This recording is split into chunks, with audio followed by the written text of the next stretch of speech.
Right. So GDPR stands for the General Data Protection Regulation.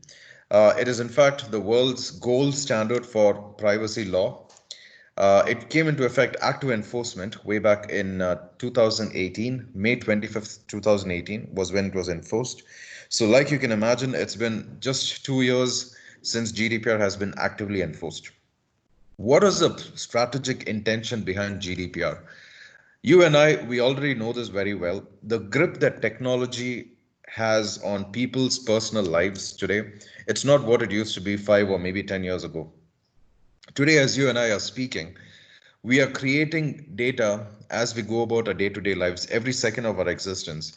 And this data is being accumulated by certain organizations, for-profit organizations, governments, whatever it is. How much control do you and I have over our own personal lives? This is essentially what privacy is all about. And it is no surprise that within the last 5 to 10 years, this concept of individuals' control over their personal lives, this is almost mythological. It's almost a myth. I'd probably be lying if I said that yes, I'm in complete control of my private and personal life. You know this because just because we have these phones and these apps and these multiple data-driven platforms that we are using, we've given up control of our personal lives to organizations knowingly or unknowingly. The intent of GDPR was to protect this control of people over their own private lives. Its strategic intent was to give people control over their privacy within an increasingly data driven world. Not only this, GDPR also wanted to hold data driven companies accountable for their data processing actions. Very often, we've seen prior to GDPR, for profit corporations have been able to get away with unethical data processing practices, leading to the extent of even spying on their users. But they were still able to get away with all of these practices by having these complex, long, wordy privacy statements, having users to click on yes, I agree to the terms and conditions before they start using the platforms. Multiple methods that they were able to deploy. GDPR wanted to put a stop to this, and it still wants to put a stop to this, to be in all fairness. And it's trying to hold these organizations more accountable for their data processing practices. How was GDPR different from its predecessors? Like I said, it came into effect in 2018, but prior to GDPR, the newest data protection law that we had was the Data Protection Directive, which was written in 1995. So, like you can imagine, 20-year-old regulation was in place prior to GDPR. It was not very loose, it was not very tightly enforced. It was very loosely interpreted, and different countries within the European Union, they had different mechanisms to interpret data protection directive as well as implement it.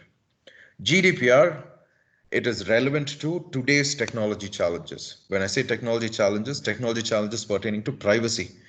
So this speaks about direct marketing, social media, TikTok, Instagram, Facebook, all of these new platforms. Cloud computing applications where we have limited control over our data because it is given up to a cloud service provider. Cookies, online monitoring, whatnot. So all of these different privacy challenges that we have in the present age is what GDPR is actually looking at addressing one by one. There's a lot of rights as well as protections that GDPR is giving to individuals. At the end of the day, at the center, at the heart of GDPR, you will see it is the individual, the person itself. Another important feature of GDPR is global applicability as well as massive fines. Now, GDPR, very often we've heard it being said it's a European data protection regulation, and this is right. Privacy has been considered a fundamental human right within the European Union since the last 70 years or so, ever since World War II came to an end. So there's been multiple regulations, laws, charters, and so on within the European Union. Even prior to the EU being formed, European countries have considered privacy to be a fundamental human right. So globally speaking, Europe is where privacy is respected the most. And not only in practice, but actually in legislation as well, because there have been laws that have been implemented that have been respected in order to protect people's privacy, right? So historically and culturally speaking, Europe has this privacy-oriented environment which has been created over decades itself. So GDPR was born within the European Union. This is correct. It is universally applicable for all countries within the European Union. It is one regulation to be universally interpreted by all EU nations. But here's the thing, even if I'm here in the UAE, if I'm meeting specific conditions, GDPR will apply to me. If I'm an organization who is processing or monitoring behavior of individuals within the European Union, GDPR applies to me. So for this reason, given globalization and the vast scale of cross-border transfer of data which is happening today, personal data that too, GDPR has something called an extraterritorial applicability, which makes it applicable to the entire world based on specific conditions. You should be processing data belonging to individuals within the EU. You should be offering goods and services to individuals in the EU, so on and so forth. So the whole world has actually sat up and taken notice of GDPR as a very, very important regulation. This is one aspect of it. Another important aspect of GDPR is the fines, the volume of the fines, right? No privacy law today has fines which are as high as we have in GDPR. 10 million euro or 20 million euro, depending upon the nature of the violation which is carried out by the organization. Of course, this is 10 million euro or 2% of your total worldwide annual turnover. Similarly, 20 million euro or 4% of your total worldwide annual turnover. Right. So depending upon the gravity of the violation of the infringement, the volume of the GDPR fines will be increased. So GDPR, when it came into effect, the whole world was very excited because here we have a worldwide regulation on privacy, the first of its kind, very stringent, very comprehensive. It cuts down on different areas, granular areas of technology, like I said, cookies, social media, privacy, cloud computing, and so on. And at the end of the day, it is seeking to protect the individual, and it's empowering them with the rights to protect their own privacy. So the whole world was very, very excited, and it's been now 2 years since GDPR has been actively enforced. How has it played out? Right. We had a few milestones, which, as you can see on the slide right now, we have a few milestones since May 25th, 2018, when GDPR came into effect, like you see over here, and going up to the present day. So on 21st of Jan 2019, we saw the highest GDPR penalty ever to have been levied upon an organization. Google, the number one enemy, so to speak, of data protection. Google was fined 50 million euro, which was the highest GDPR fine to have been levied upon an organization to date. And just to let you know, there have been higher fines which have been enforced, but they have not been actually carried out yet. The higher fines go out against British Airways as well as Marriott Hotels for data breaches which were reported against them. And these fines were dished out by the Information Commissioner's Office, which is the data protection authority of the UK. So the highest fine to have been effectively completed today remains 50 million euro, which was given out to Google. 21st of Jan 2019. 4th of December 2019, just towards the end of last year, how many organizations, almost 18 months after GDPR came into effect, how many organizations were fully compliant with GDPR? Less than 50%. Right? This is from a global perspective. So less than 50%, in fact, it's 42% of organizations were moderately compliant with GDPR, and 100% compliant was less than 9% of the organizations, which means most of the world was still struggling to achieve sufficient compliance with GDPR. All right. On the 1st of Jan 2020, the California Consumers Privacy Act came into effect in the US on the 1st of Jan 2020 for the state of California, of course. Why is this an important milestone in the lifetime of GDPR, in the short 2-year lifetime of GDPR? Well, one of the things, in fact, one of the KPIs that we will evaluate today is how did GDPR give rise to privacy legislation in other parts of the world? And in fact, we will see there have been laws and regulations coming up all over the world, thanks to inspiration that has been drawn from GDPR. The CCPA, although it applies only to the state of California, has global implications thanks to the global trade relations that California has with the world. And yes, it has a lot of parallels with GDPR, and we hope that this will be a continuing trend of countries worldwide implementing privacy laws by drawing on the best practices from GDPR. In fact, we will build further on this particular aspect in one of the KPIs today. Right. So, guys, I hope this has given you an introduction, a fair baseline on GDPR. I'm not going to jump into the contents of GDPR because that is not the course, that is not the focus for today's training. Rather, our focus is more on GDPR's performance within the last 2 years. Right. Just to let you know, guys, Ingram Micro, we are an authorized service provider on trainings on GDPR as well as implementation on GDPR itself. So we've learned and we've seen within the region as well as globally within the last 2 years, how has the regulation played out? So based on this experience that we have derived within the last 2 years with GDPR, working with GDPR regulations, we identified the following four KPIs: fines, public awareness, data protection officers, as well as global privacy legislation, which is something that I was just telling you about. We want to evaluate GDPR's performance within the last 2 years based on these four aspects. Why each of these? I'll try to justify to you right now. Fines. GDPR, like I just told you, when it came into effect, one of the main reasons the whole world sat up and took notice was because of the huge volume of the fines, 10 or 20 million euro, or 2 or 4% of your total worldwide annual turnover, like I was telling you, right? How effective were these fines in actually being implemented? We just saw that 50 million euro was the highest fine to have been applied, and this was against Google. How effective was this whole fining ecosystem that GDPR brought into existence? Did it help to discipline? Did it help to reduce the number of complaints? This is a very, very, very good measure of GDPR's effectiveness in curbing privacy violations, right? So this is the first metric, the first KPI that we will use. The second one is public awareness on privacy. Again, let me quickly try to justify this to you. We are very familiar with the concept of cybersecurity.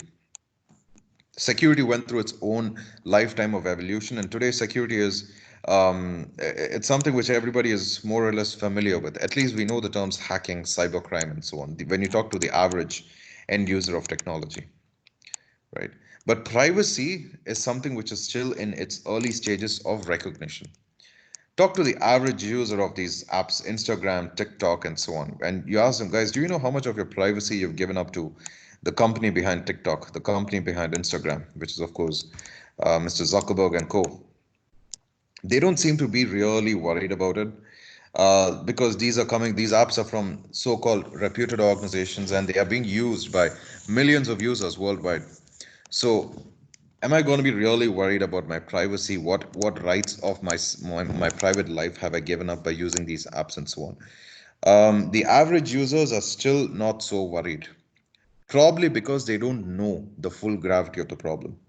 So how effective was GDPR in enabling people to be more privacy conscious, to be more aware of their privacy rights, as well as the privacy implications of using these privacy invading apps or any other forms of technologies or solutions, services, and so on? Was GDPR effective in improving awareness? This is the second KPI that we're going to be using. The third KPI is this DPO appointment and empowerment. What is DPO? DPO stands for Data Protection Officer. So guys, I remember this back in 2017, second half Q3, Q4 of 2017. We were all excited because GDPR was almost in its, just a couple more months before it was going to be effectively enforced. And GDPR was all the buzz.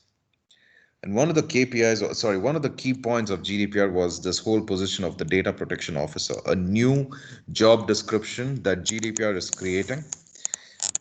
The role of the DPO is to act as a privacy champion within the organization. Someone who is a manager, a senior manager, or so on, but they report to the highest level of authority within the organization, CEO, CIO, CISO, wherever it is possible.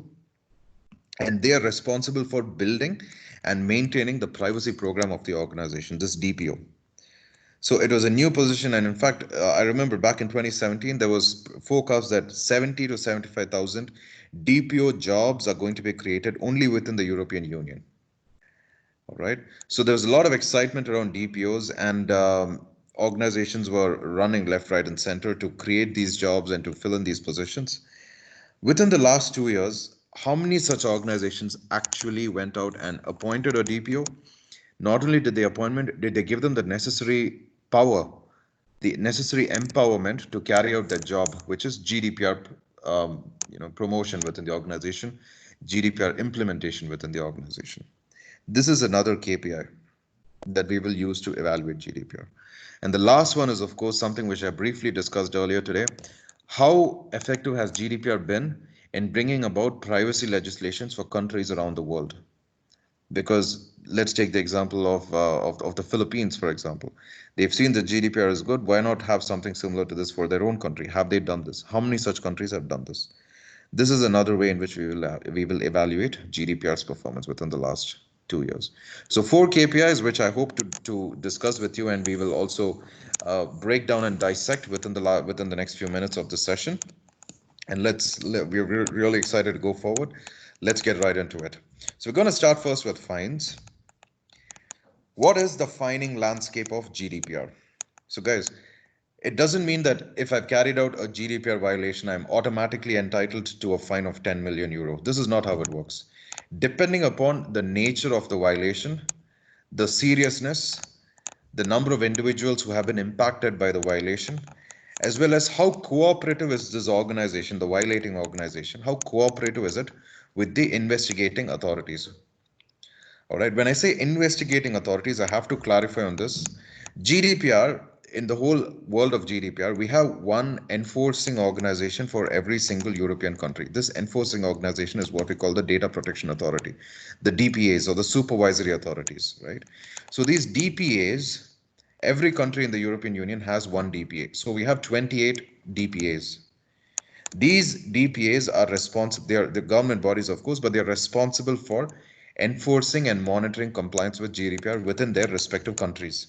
So we have a DPA for the UK, we have a DPA for France, Italy, Spain, and whatnot. So when there is a violation which has come to light of GDPR violation, how cooperative is this organization with the DPA itself? This is also one of the factors which will help to determine the final fine to be given to the organization. And in fact, the DPA will decide what is a fine to be given to the organization, and this is enforceable based on GDPR regulations. And we saw that the fine which was given out to Google was by the French DPA, CNIL. All right. Now, depending upon the violation, we have 10 or 20 million euro. Violation of data protection by design, data protection by default, security implementation, data protection officers, all of these areas is what you see on the first column. Any violation of these domains, 10 million euro. For more serious infringements pertaining to processing of sensitive or special categories of personal data, failure to comply with the Data Protection Authority's powers, GDPR's founding data processing principles, international data transfer outside of the European Union. The more serious domains is where you have the higher fines of 20 million euro, or 4% of your total worldwide annual turnover. Just to let you know, the smallest fine which was given out by GDPR is just 90 euros. This is the lowest fine to have been given out, whereas the highest, like you saw, was 50 million euro awarded to Google. Now, let's look at the hard facts. Let's look at the data. Within the last 2 years, what is the total value of fines issued under GDPR? The total value of fines is 467 million euros. Okay. So you see that there were consistent fines given out between July 2018 as well as and going up to almost June 2020, which is the present day. The number of fines, or the total value of the fines rather, is 467 million euro. There's been a brief spike around these areas because of the Marriott and the British Airways as well as the Google fines and so on. A total number of fines that was issued between July 2018 and May 2020, just 237 fines. Within the last 2 years, just 237 fines, right? Where did we get this data from? We are referring to the GDPR enforcement tracker, guys. Which countries are giving out the highest fines? UK is the number one country when it comes to the value of the fines. Just 3 fines, but they add up to 315 million euro. Why so much? Because like I mentioned earlier, British Airways has a massive fine, as well as Marriott Hotels, the chain of hotels, because of data security breaches that both these organizations suffered They've been fined to the tune of 200 plus million euro just by the UK DPA. France, because of the 50 million euro fine which was given to Google, and four other fines, the total values of fines given by the French DPA is 51 million euro. The next one is Italy with 11 fines totaling up to 39 million euro. Right. So the biggest fines we are seeing happen to be within the Western European countries of the United Kingdom, France, as well as Italy. What are the top violations which attract fines? In the previous slide, I showed you different categories of violations and the respective fine buckets that they fall under, 10 or 20 million euro. The biggest categories, the top 10 or top 9 is what you see over here. By the way, these are not arranged within increasing order or something like this. This is the top 9. That's all I would say. Lawfulness of processing, poor information security and cyber security practices.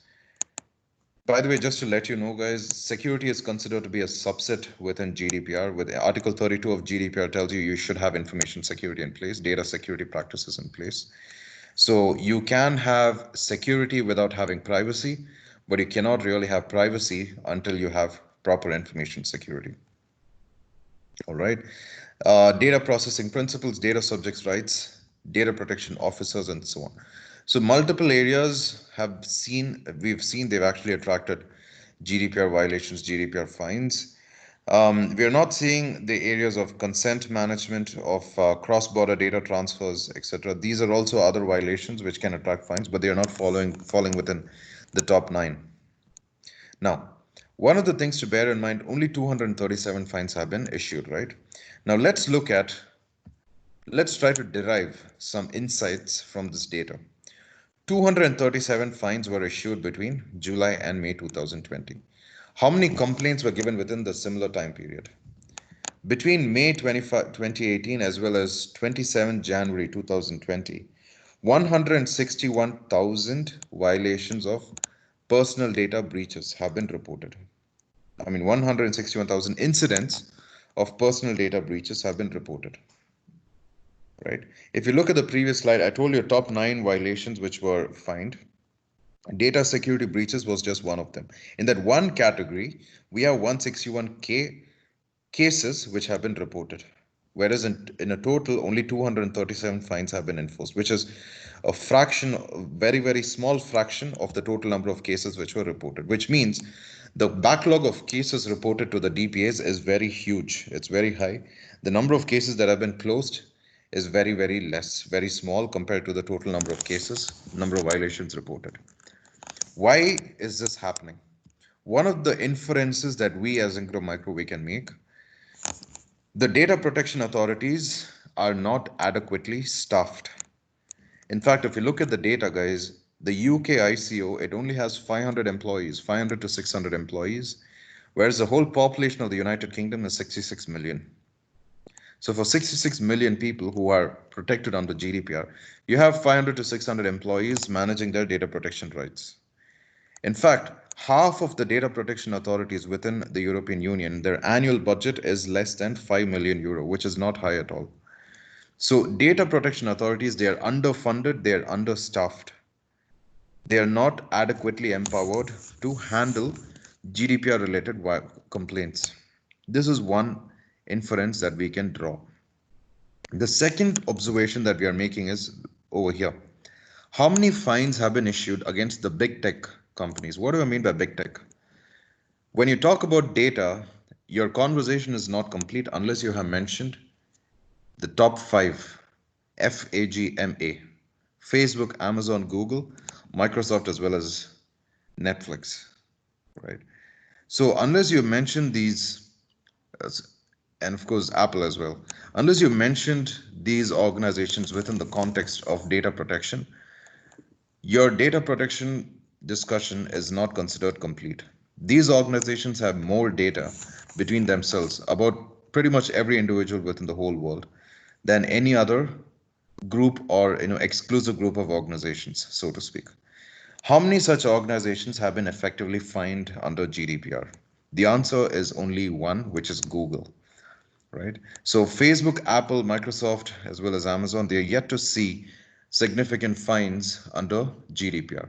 One of the possible reasons These organizations, they have armies of data protection lawyers as well as privacy experts. The DPAs are not well equipped enough to go, into a court battle against these organizations, these individuals. In fact, only 6 out of 28 DPAs have more than 10 tech specialists, like you can see highlighted over here. So the majority of DPAs, they are lacking the expertise potentially to go up against the real big potential culprits when it comes to data protection.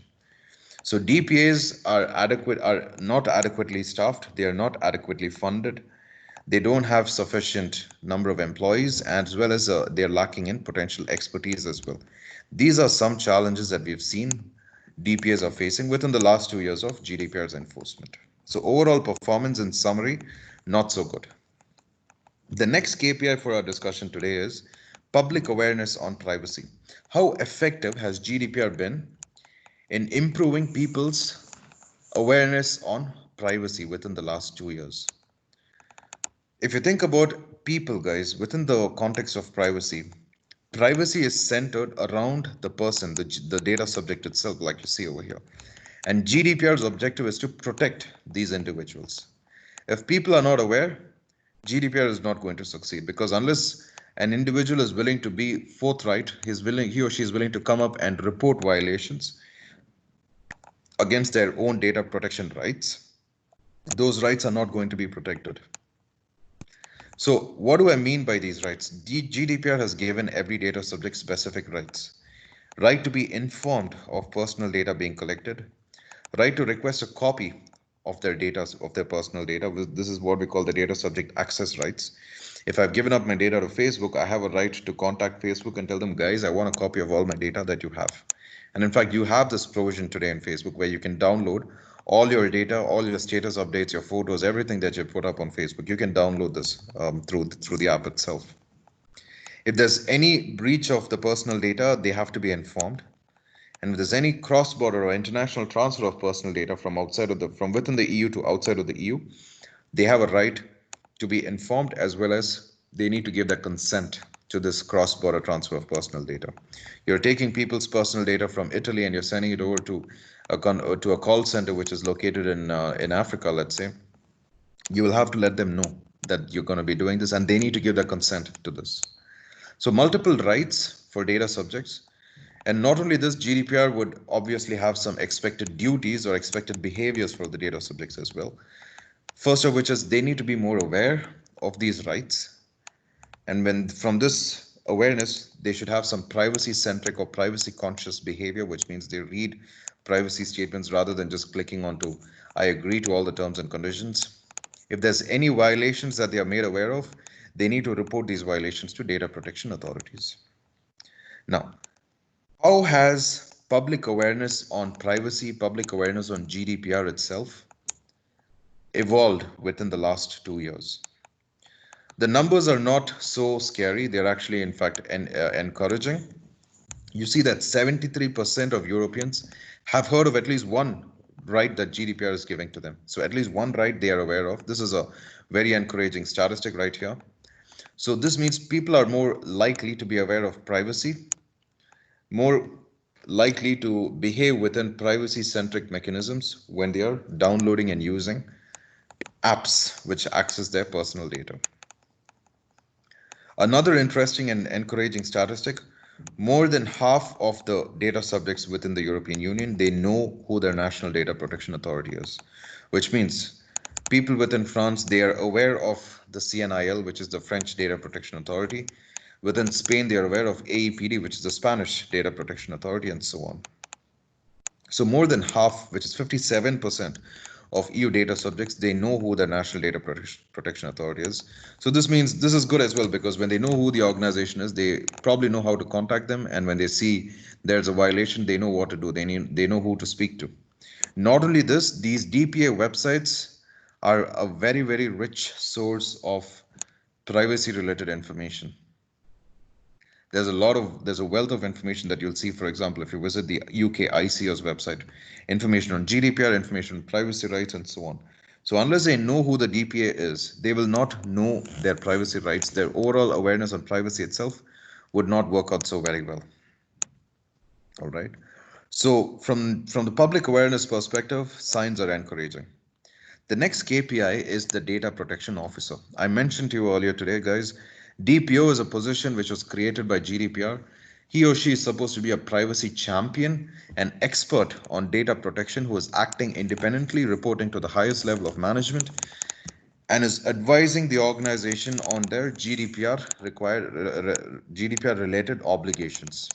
Not only is he advising them, he's in fact performing all of these activities, educating the public, which is essentially the customers of this organization, on their data subject rights, advising the management, assessing data security posture, protecting personal data, building a GDPR compliance program, and monitoring compliance itself on an ongoing basis.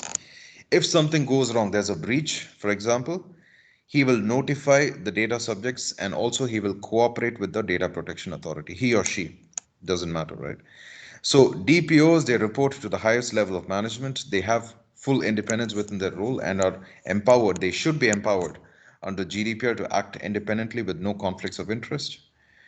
They are experts within their respective subject domains, and not only this, the company is required to empower them to be experts, which means if a DPO says, guys, I need to study for this training, I need to sit for this exam because it will help me to do my DPO job better, the management better give them the approval for this. This is, in fact, what GDPR is telling them. They need to give them access to the training resources that they need in order to further their skills. All right. The DPO may be an in house employee, maybe an outsourced employee, it doesn't matter. In fact, a lot of organizations are giving out DPOs as these service provider organizations. They will give you DPOs for DPO as a service kind of a model where you can hire them, and they are acting as incoming consultants or in-house DPOs, who are essentially nothing but outsourced. Within the last 2 years, how many organizations have actually appointed DPOs? When you look at it, in 2017, we were predicting that there would be 75,000 DPO jobs only within the European Union. This is a figure which was given out by IAPP in 2017, right? But in 2019, in fact, the number was much higher. 500,000 European companies have actually appointed a DPO. So the number of organizations that have gone out and appointed DPOs is way, almost 6 times higher than the forecasted value. And worldwide, 72% companies have actually appointed a DPO. So even though their compliance as of December 2019 with GDPR was less than 50%, 72% of them have actually appointed a DPO. So this is a very good sign. Not only this DPO is very likely to be the privacy leader within the company, because when you look at this particular graph, you see that the privacy leader position relative to the DPO and the privacy leader, they are both the same person, or the DPO is at a more junior position, at a more senior position, and so on. You see that they are most likely to be the same person. The privacy leader is, in most cases, likely to be the DPO itself, which means he is being empowered, he or she, they're being given the rights, the privileges needed to carry out their job and to ensure the organization is meeting its GDPR obligations. So this is a very good sign. There's an overwhelming demand for DPOs. Organizations are filling in the DPO positions, and DPOs are given the necessary privileges, the necessary empowerments to carry out their job. So this again is a very good sign from GDPR's performance within the last 2 years. All right.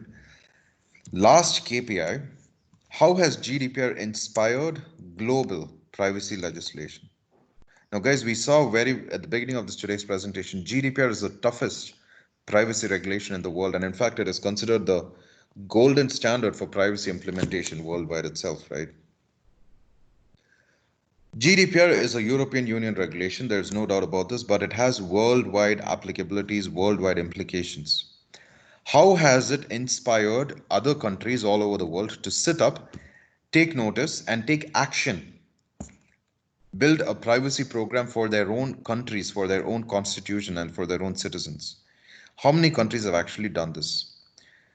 As of today, as we speak, some form of privacy law has been enacted in around 80 countries around the world.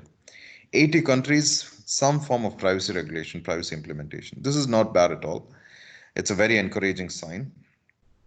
In fact, GDPR has sparked off a global legislative movement where countries all around the world have not only revisited their existing privacy programs and seen if they can align more with GDPR, because GDPR is, of course, way more stricter, way more comprehensive, but also countries have simply adopted GDPR into their new privacy legislative frameworks.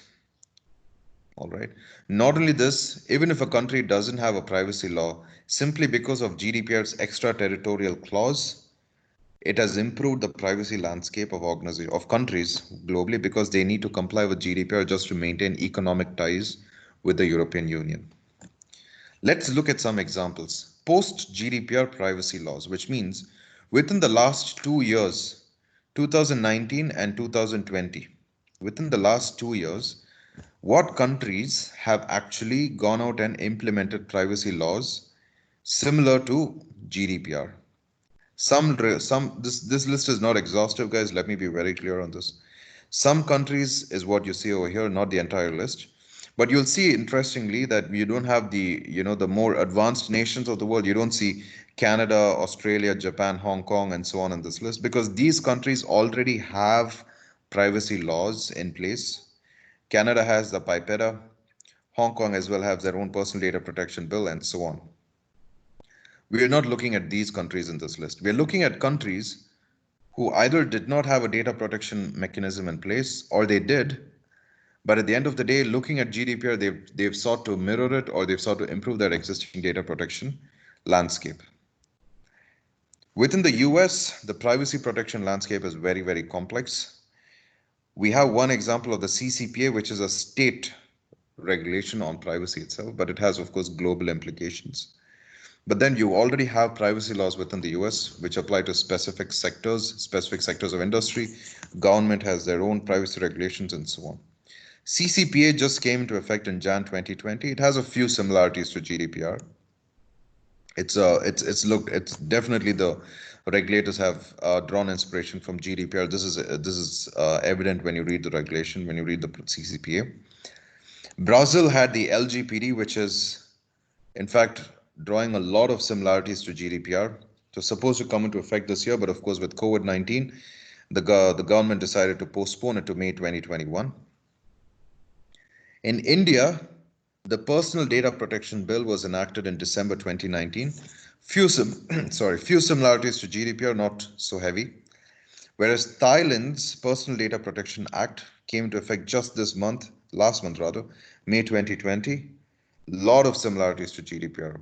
In fact, you can call it a mirror image of GDPR. In the Middle East, as of today, personal data protection law is active at a federal level within Bahrain. But all the other GCC countries are also working actively on their federal data protection laws, privacy laws. The UAE data protection law was expected sometime last year. It is yet to see the light of day. We are hoping to see this day very soon. Just a sidebar, guys. Yesterday, the personal data protection bill for DIFC, for Dubai International Financial Center, came into effect. I mean, it was announced, but it's going to come into effect on July 1st this year, just one more month. So we can see that governments within the Middle East are looking at privacy as a very, very important activity on their agenda. And we're looking at privacy laws mirroring the concepts of GDPR like we see here in Bahrain, coming into effect across all GCC countries as well as other countries all over the Middle East itself. In Africa, just one example we've picked over here is Nigeria. A lot of similarities between Nigerian data protection regulation as well as GDPR came into effect last year, Jan 2019. So we can say with confidence that yes, the whole world has sat up and taken notice of GDPR. They've understood and recognized at a federal level that privacy is a problem that has to be solved through legislations. They've drawn best practices from GDPR and implemented them within their own national data protection regulations, or they've come up with their own national data protection laws itself, which have no similarities to GDPR or some similarities to GDPR. As of today, 80 plus countries around the world have some form of data protection regulation.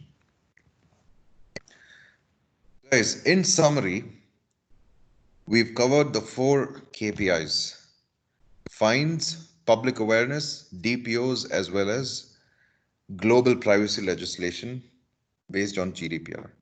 How did GDPR perform in against each of these KPIs? We'll come to that, but just before that, I want to discuss one current one current issue, which is COVID-19. How has the pandemic reshaped the way the world looks at privacy?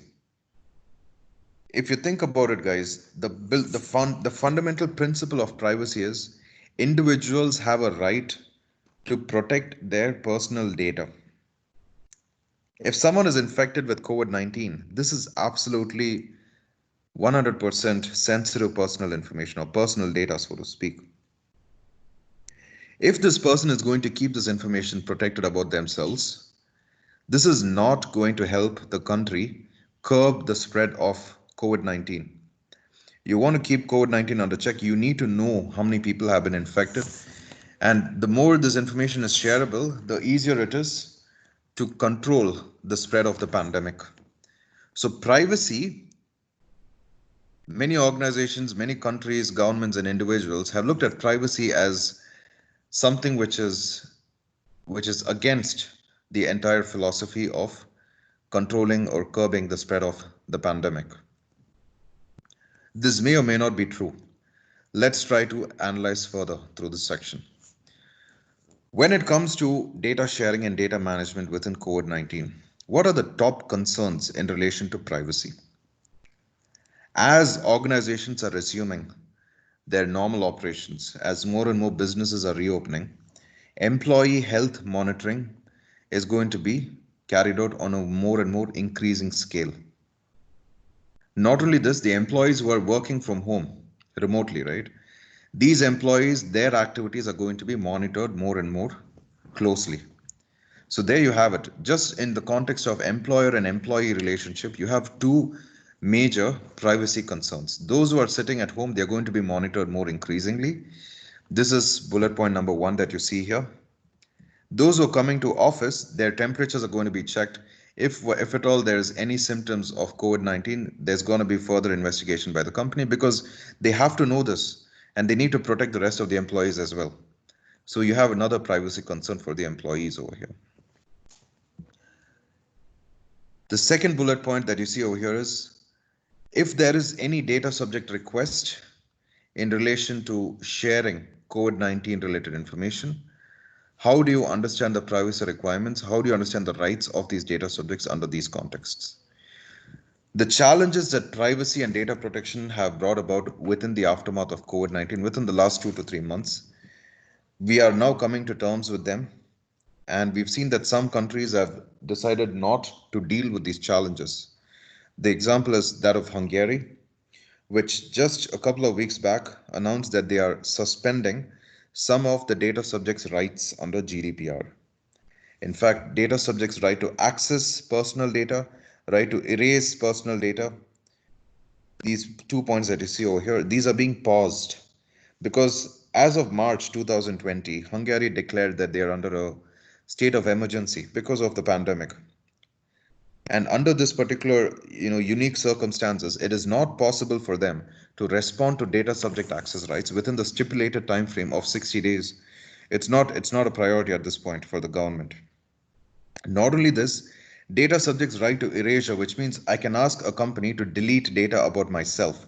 This data, if this data is deleted, it's not going to help the country to curb the spread of the pandemic. If at all it includes data about people's health diagnosis, COVID-19 diagnosis. So this right is also being paused. Bullet point number 3 that you see here, access to judicial remedy for any GDPR violation. Data subjects have the right to access a judicial remedy through the Data Protection Authority if at all there is any violation of the GDPR rights. This is also being paused. It's not being paused effectively, it's actually being delayed. We are not denying the access to judicial remedy, we are just saying that it will be delayed. All right, so as of now, Hungary has paused these provisions of GDPR. Once the situation returns to normal, these GDPR related regulations are expected to be back in action. General sentiment, like I said, the pandemic calls for communal sharing of data with a joint objective of defeating the virus.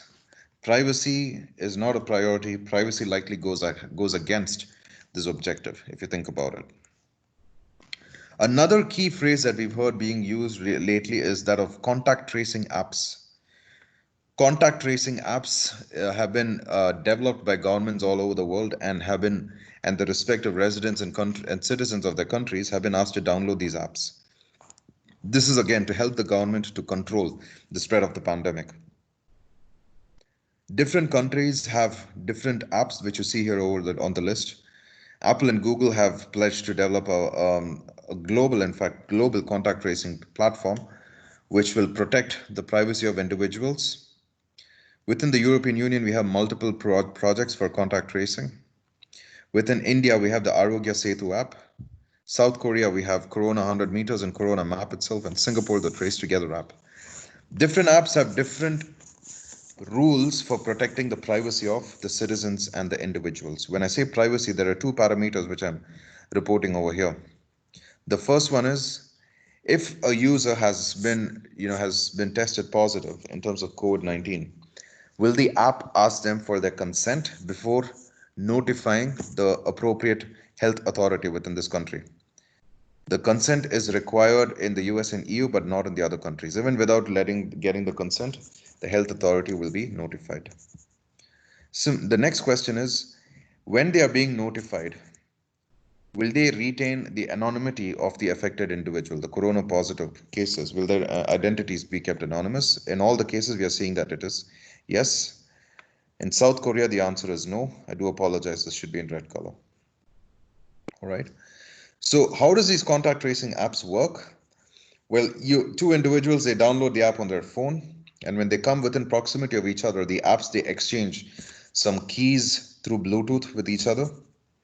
And therefore, it is recorded on the app that these two individuals have been in close proximity for a specific duration on a specific date and time.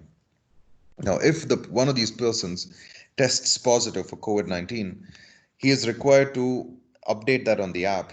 And once he does that, all the other people that he has interacted with within the past few days, let's say 2 weeks or so on, they are notified that one of the people who came close to them physically has actually been tested positive for COVID-19. Right. So when this reporting is being carried out, is the identity of the person being protected? And is the sharing of this person's health status based on his consent or not? These are some questions to be asked. Of course, the less privacy there is, the easier it is for these apps to work together and effectively defeat the pandemic. So what can we as privacy specialists say in this particular context? Contact tracing, data sharing, all of this is important and will help us to fight COVID-19. But then yes, people's individual right to privacy, we will have to sacrifice this under this particular context. What we can do is people should be aware. People should be conscious of their rights within the specific country that they're currently present in. Different people are now scattered all over the world, not necessarily at home. Within that respective country, what are the privacy rights that they are entitled to? And what rights are they actually giving up when they download and use these contact tracing apps? People should be more and more aware of this. Respective countries should have mechanisms to spread awareness amongst their users on these aspects as well. Right, so guys, the final verdict against the 4 KPIs. How did GDPR perform against these KPIs that we defined? Fines, like we saw earlier, yes, there's only been 237 fines, whereas there's been 161,000 cases of personal data breaches. So there's a huge disparity. Not only this, the fines against the big tech companies who are likely to have more violations than other organizations worldwide. Only one company out of the top 5 has been fined, which is Google. Facebook, Apple, Amazon, and Microsoft are yet to see fines. So we need stricter, more holistic enforcement of fines. DPAs, they need to be empowered more. They need to be staffed more. They need to be funded more as well. Public awareness on privacy, it is good, but definitely needs improvement because, like we saw, 72% of Europeans, they know at least one data subject right, but almost just about half of them know who their national DPA, Data Protection Authority, is. So awareness-wise, we need to improve. There's a lot of improvement to be carried out. DPO appointment and empowerment, the third KPI, yes, this is positive. We saw that there's been more than 500,000 organizations just within the EU who have hired a DPO. Not only this, DPOs are more likely to be the privacy leaders within the organization. So appointment and empowerment of DPO is very, very good and very encouraging. And lastly, global privacy legislation is also good because 80 countries around the world as of today have some form of privacy protection laws in place. And many of them have actually been updated to reflect the principles of GDPR. All in all, within the last 2 years, we can say that GDPR is success in progress. It's not yet fully achieved its stated objectives, its stated intentions, but it is definitely getting there. Within the next 2 years, within the next 3 years, we will see how things play out. Of course, COVID-19 has had an impact worldwide. The thinking on privacy is that it is not essentially a must-have within the current and ongoing battle against COVID-19. So this as well will leave a lasting impact on the success of GDPR within the years ahead. Right. So this brings us to the conclusion, guys. Any questions, any comments at this point, please let me welcome you. Let me remind you, feel free to type them into the chat window. If you wish to speak, absolutely, yes, you can unmute yourself as well. We have a few questions. I'm very happy. We have two questions as of now from Ruben as well as Mohammed Hegazi. Thank you so much, sirs. We will be discussing these questions towards the end of the session. Absolutely very happy to come back to this. Let me go back to the slides. Quick introduction to ourselves. Guys, I'm speaking to you from Ingram Micro Cybersecurity. If you're not aware of who we are the largest technology distributor on the planet. $50 billion company, 35,000 employees, offices in 200 plus countries around the world, offices, operations, worldwide organization, right? This office right here, this beautiful office is our Dubai office, which is where I'm speaking to you from. We moved here just about a year back, and I'm representing the cybersecurity division, right? Cybersecurity, we are offering advanced solutions within the domain of cybersecurity, which is what you see over here. Our own in-house developed cybersecurity tools, Discovery, Virtual Lab, Cybergram, multi-vendor architecture. This is what we call Ingram Micro Cybersecurity Toolkit. Not only this, from the privacy standpoint, we have services, trainings, etc., pertaining to GDPR itself specifically. I myself happen to be a fellow of information privacy from the IAPP, one of the first certified GDPR trainers here in the Middle East region. And all of this is part of the Ingram Micro Solutions offering that we are giving to you, right? What we have in terms of our services is something which is holistic, cutting across all the aspects of your information systems ecosystem. And when I say all the aspects, I mean people, processes, as well as technologies. For people, we have a whole suite of trainings like foundational trainings, advanced security trainings, and of course, privacy trainings pertaining to GDPR itself. And on processes, we offer technical assessments, vulnerability assessments, penetration testings, managed security services. If at all your organizations have been hit by any cybersecurity incident, we've seen a spurt of ransomware attacks, especially after the COVID-19 scenario played out. We can help you. We can help you to recover from this. We have the team, the digital forensics team as well, and a lab here in Dubai itself through which we can perform the investigations and help you to recover from the incident. If you're looking at long-term derivation of value for your cybersecurity program, we have a team of consultants, information security as well as cybersecurity consultants, ex-Big Four background, years of experience worldwide who can help you. These guys, they can help you to actually build your security framework, your privacy framework. We also offer GDPR-related consultancy services, GDPR data protection impact assessments, consent management, um, uh, compliance with cross-border data transfer requirements, data security requirements, data pseudonymization, whatnot. All of this we cover within our portfolio. And lastly, like I said, Ingram Micro is the largest technology distributor on the planet. So we have relationships with pretty much any major technology vendor in the world. Within the cybersecurity space, you see these logos of leading players, Micro Focus, Ipswitch, Tenable, and so on. We distribute their products here within the META region, Middle East, Turkey, as well as Africa. This brings me to the close of today's session, guys. So let's move on quickly to the questions. It's 3 o'clock sharp on the clock. Nevertheless, we will spare a few minutes for the questions. And like I said, please keep your questions coming in.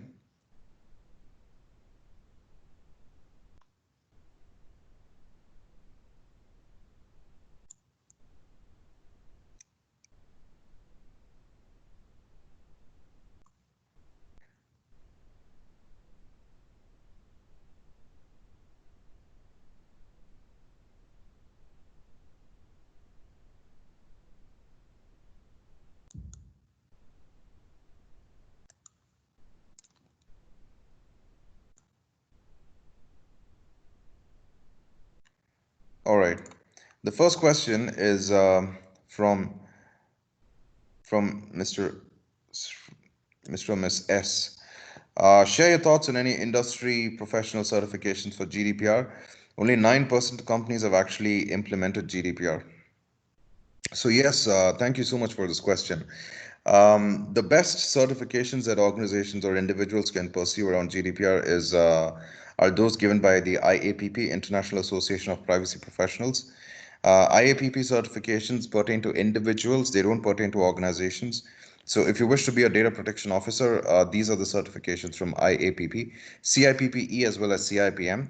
CIPPE tells you what is GDPR and CIPM tells you how to actually implement it in practice. There's also something called CIPT, which is Certified Information Privacy Technologist. So it covers the technology aspects of privacy implementation within organizations. But your question, I believe, is more in line with how can organizations be certified on GDPR. As of now, we can't be certified on GDPR, unlike ISO or PCI or any of the other standards and so on. We can't say that we are certified in GDPR because it's not a certifiable regulation as we speak today. All right, I hope that helps.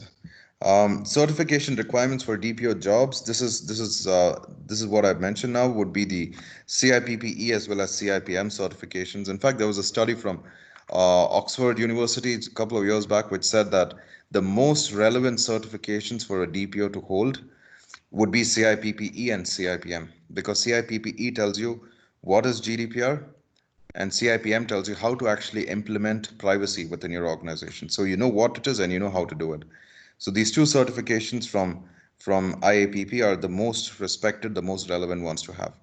By the way, guys, just a side note, Ingram Micro, we are an authorized training provider from IAPP. I am the guy who's giving you the trainings on these certifications. In fact, I got certified on these exams, CIPP and CIPM, over the last 2 years as well. So more than happy to work together if you wish to pursue these trainings. How can we be certified on GDPR? Question from Mohammed Farag. Thank you, Mohammed. Unfortunately, we don't have a certification mechanism for GDPR. If someone is telling you I can certify your company on GDPR, it's not possible. So don't listen to them because you're lying. GDPR is not a certifiable standard. We have certification mechanisms. We have approved code of conduct certification bodies and all which have been proposed under the regulation, but they have not been implemented as of today. So we don't have a certifying body, like unlike ISO and PCI and so on. Question from Abid Al Rahman. Thank you, sir. How can we search and identify PII within an organization, cloud as well as on-prem? Okay, thank you so much, Abid. Data inventorying or scoping is one of the biggest or one of the most foundational steps for any data protection regulation or legislation, whether it's GDPR, whether it's ISO 27001, PCI, whatever it is. First of all, we need to start by discovering the data. So there are a lot of data discovery tools which you can use to scan your organization's network and identify locations where personal data is actually being stored. A lot of data discovery tools are available. I can give you a few names of vendors, but I will share this with you offline, the names of the vendors as well. There's in fact a report which I have from the IAPP, which has a list of all privacy related vendors, including those for data discovery. Absolutely, Abid. Thank you. I will send this to you after the session. All right. Any other questions, guys?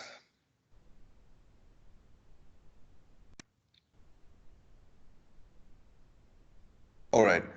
I'm really thankful to you for your attention as well as for your time today.